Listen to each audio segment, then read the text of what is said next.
No, it's okay. It doesn't matter. Just make sure, Mike, I'm on mic 5. Welcome, beloved, to this edition of Hear, O Yashara'al. Is I is or is I ain't your brother, Gidon Ben Yashara'al. Where's all the children's at? Hurry up and get them children's. Where's Big Mama? Where's Paw? Go out in the highways and the byways and bring all the kinfolk around the television set. Why? Because we have a special. Did I say special? That's right, a special program designed specifically with you in mind. But of course, remember, the views and opinions expressed are those of me. I'm just a po-colored country boy and the panelists that y'all has set, but not those of Comcast, management, staff, affiliates, advertisers, or any of the other folks that work for them. So be ready.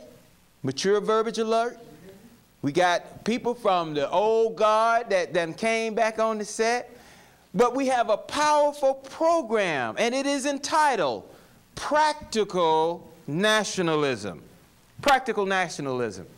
What do we mean by that? And we'll let the people who represent the nation explain it. But as for me, it has meant a legacy that has lasted a decade, this part of it, after having become a Hebrew Israelite over 30 years ago.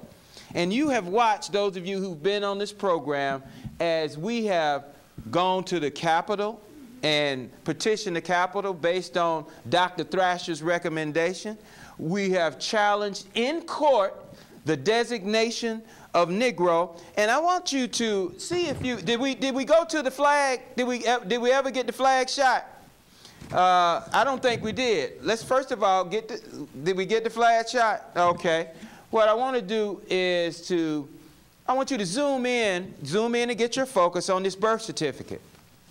This odyssey of recognition and identification and nationalization for me culminated with the first contractual agreement called the birth certificate.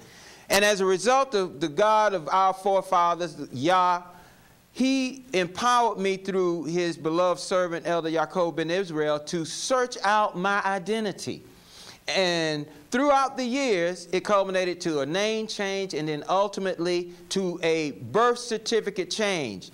Now, once we get the cameras on this birth certificate right here, what we will see is that in 2007, this state allows you to amend your birth certificate. I didn't know that. It just so happened that was when the Most High moved me to start this odyssey. I had to get permission through the Bureau of Vital Statistics and then go to court. And in the court, my designation is Hebrew Israelite. Do we have this shot? I want you to tilt down. Tilt down. Do you see my finger? There. Zoom in. Because we got older people in the audience. Zoom in on this line right here. And so we can read that. Zoom all the way in, Kamal. So we can recognize what the process is for nationalizing at one level. Because no matter what we say our nationality is, the documents that they have on file are what this government uses to identify you. So for me, that was the next step. Changing my nationality on the documents that this country controls, and it has made a powerful impact because all of the contractual agreements that I made under that Negro false lie document that was signed under duress while my wife lay in the bed after having just had children, and for me, of course, I couldn't sign anything because I was just born from my mother, it has now been challenged. So when we talk to these nationalists, the number one question I will ask them, for me, this is what I have done. As a court case on file now, my birth certificate reflects my nationality, but guess what the government, the trick that they threw in? They say, we will not recognize you. But as a result of that non-recognition, the contractual agreements that were made under the Negro status are now null and void, because they can be challenged in a court of law because I have legal documents to show and prove that I am not the Negro that you call me and that you said I was. You can call me anything, but it's what we answer to. Now, secondly, moving right along, Dorothy Height. Powerful, legendary, longevity has its place, but Dorothy Height showed through her longevity that she and her intellect, that she had the ability to walk among kings and princes over the earth. But let's look a little closer at Dorothy Height. What did she do in fact? From one nation as a descendant of slaves, she came under the authority of white supremacy and then became a cheerleader and went up to the government and began to get her people to come under this corrupt governmental authority so that we could be duped into believing that by following Whitey, we somehow would become equal and have parity in this corrupt government. Dorothy Height, like many others, believed the lies of white supremacy in America, that all of us are free and equal. Well, the nationalists know it's a lie, you know it's a lie, but you want to believe in white supremacy until they put their foot on your neck. Then you're ready to holler, but then go right back and vote for them. So even though I respect Dorothy Height, her achievements among white folks who hate us, and how she showed many to come under white authority, I do question her judgment about joining a team whose ultimate goal is to destroy our nation. And lastly, immigrations.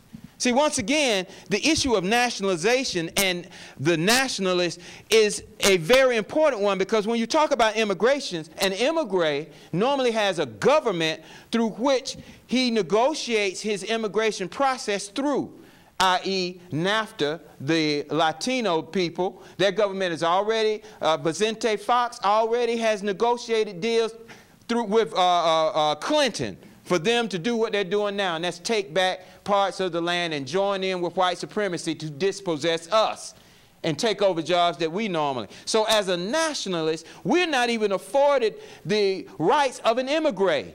Why? Because we were brought over here as chattel property.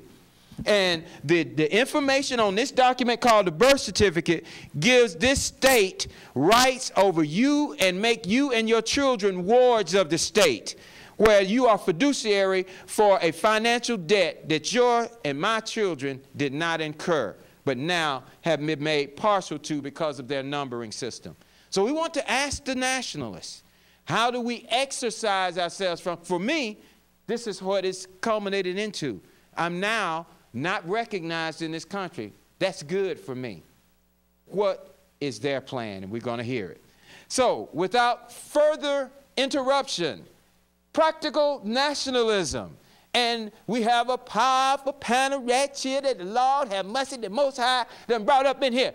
And to my right, look out now. The big boss man himself, Dr. Larry and Jesse, done loosed him from the team.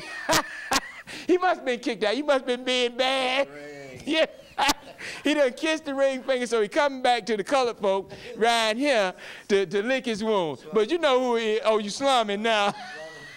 Dr. Curtis Thrasher. Peace and blessing to you, boss. And you know, to his right, an revolutionary. You know who he is, Black Sun. And to his right, a beautiful, lovely daughter of the Most High. It's Sister Njeri, is that not correct? That is true. A nationalist superstar. We appreciate you here on the Hero Yashara All program. And another soldier. This brother got some Malcolm X look about him, and he's got a Malcolm intellect and powerful spirit. Brother DJ, welcome to the Hero Yashara All program, my brother. Hotep, brother. You know, let me start with you, brother DJ. Because, you know, Black Sun is the pioneer for black nationalists on the Hero Yashara All program. He has been undaunted in his stance to uplift our people. Even though we have different philosophical positions, the warrior status that we both have has brought us together, and it has brought you among us. When we talk about practical nationalism, and I think you coined this term for us, define what it means and explain to us what practical nationalism, how it can be applied in our communities.